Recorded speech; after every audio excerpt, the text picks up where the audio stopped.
Voilà, il y a un billet à l'effigie de... Je ne connaissais pas ces billets-là. Et il vient d'où? Il vient de Guinée, voilà. En Guinée, il y a eu même de la monnaie avec l'effigie de Lumumba. Voilà.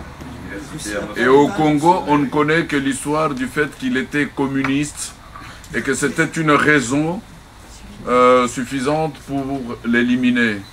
Donc on pouvait tuer quelqu'un uniquement parce qu'il avait choisi d'orienter sa vie d'une certaine façon, de prendre position.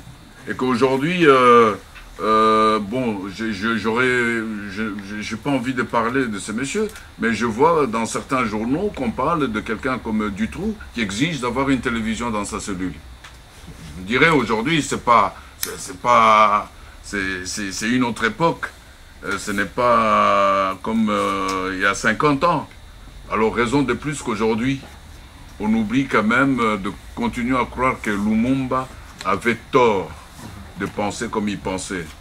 Je crois que Lumumba avait raison et qu'on devrait faire un effort pour comprendre ce qu'il voulait dire. Et ce qu'il voulait dire n'était pas mauvais, ni pour la Belgique, ni pour le Congo. Il faut essayer d'être coordonné, de ne pas se disperser et surtout de médiatiser. Parce que si on fait un truc, il n'y a personne, ça ne sert à rien. Donc il faut pousser la RTBF et d'autres PD. Oui, mais il faut, moi je veux bien... Ils ont déjà commencé à faire le contre-feu. Hein. Oui, mais justement, moi je vais essayer Excuse-moi, on entend des absurdités à la RTB. Oui, ça, c'est vrai. En jingle, on entend une voix africaine qui dit « Ah, on a perdu la richesse pour gagner la liberté, c'est absurde ». Un historien, je pense que c'est un historien de l'université de Liège, qui dit « Ah oui, les violences au Congo, mais elles n'étaient pas volontaires pour se dégager telles quelles. » Bon, il y a déjà quelques mois, ça veut dire qu'ils veulent se dégager de l'accusation de génocide. Et il y a une armée comme ça d'historiens de cours, de journalistes qui appartiennent tous à ce qu'on appelle la presse du pouvoir, de la police et de l'argent. Prenez n'importe quel titre de journal.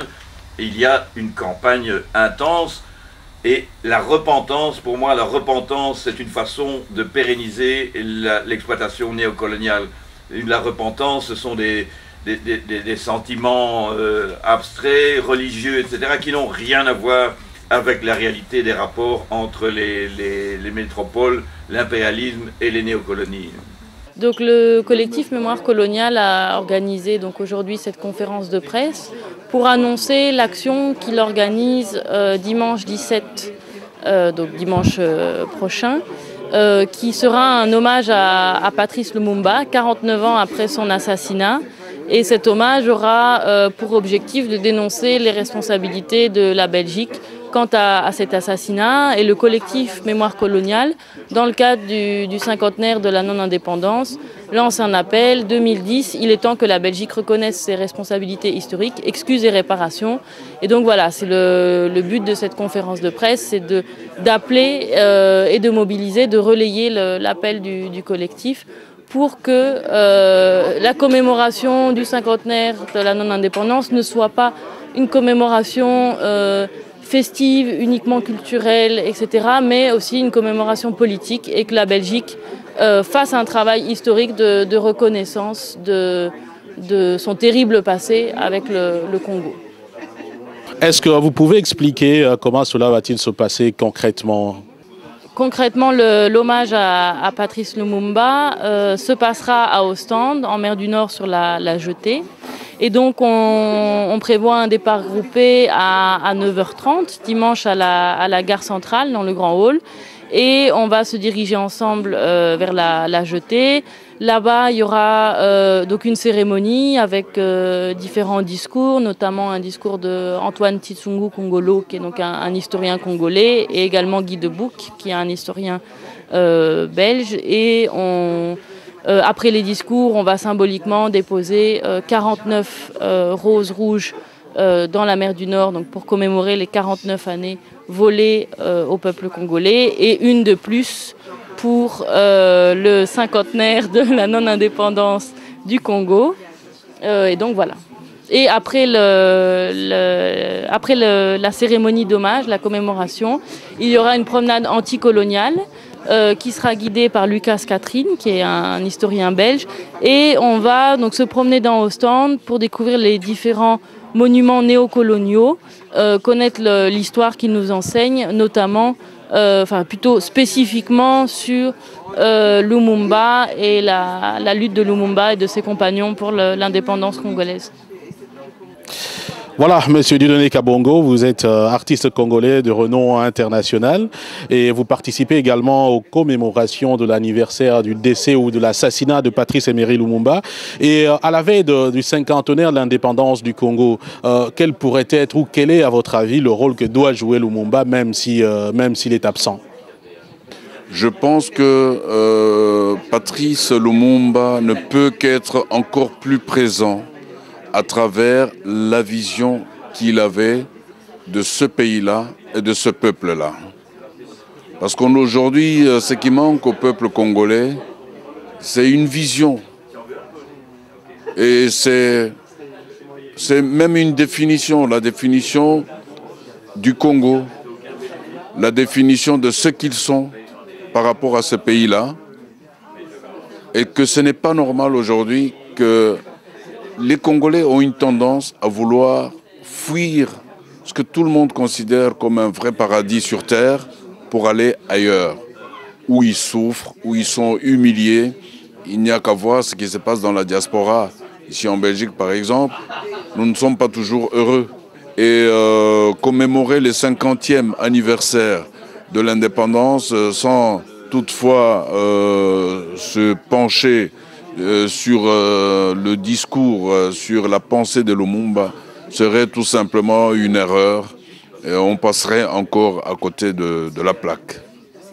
Et comment, par exemple, expliquez-vous le paradoxe qui consiste à constater que Lumumba, dans d'autres pays africains, constitue un héros? On a tout à l'heure vu, par exemple, dans un billet de 10 Cili, donc là nous sommes en Guinée, il y a l'effigie de Lumumba, alors qu'au Congo, on n'a pas une telle vénération de la personnalité de Lumumba. C'est un drame que de constater que Lumumba est reconnu partout ailleurs. Ce qui est quelque part aussi tout à fait normal, parce que si on regarde bien, Lumumba n'appartient pas qu'au Congo. Finalement, Lumumba appartient à l'univers, tout au moins au continent africain.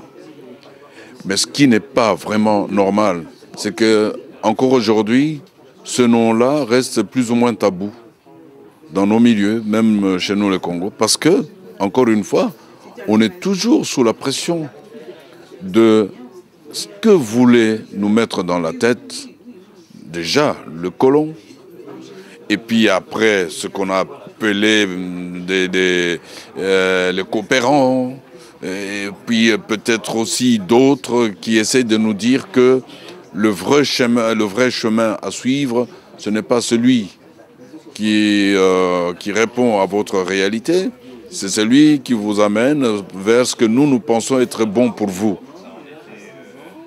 Donc ce n'est pas normal que nous les Congolais, ne connaissions pas bien notre histoire. C'est uniquement par ignorance que nous sommes dans une situation dramatique.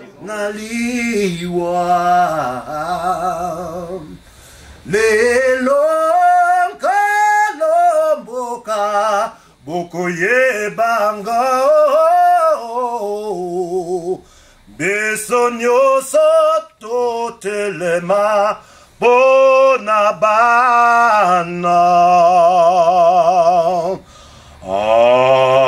Afrika sambelo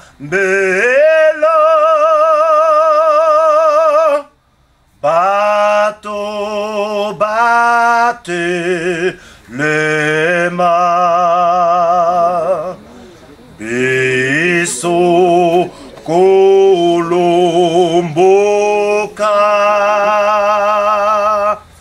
Tokanesa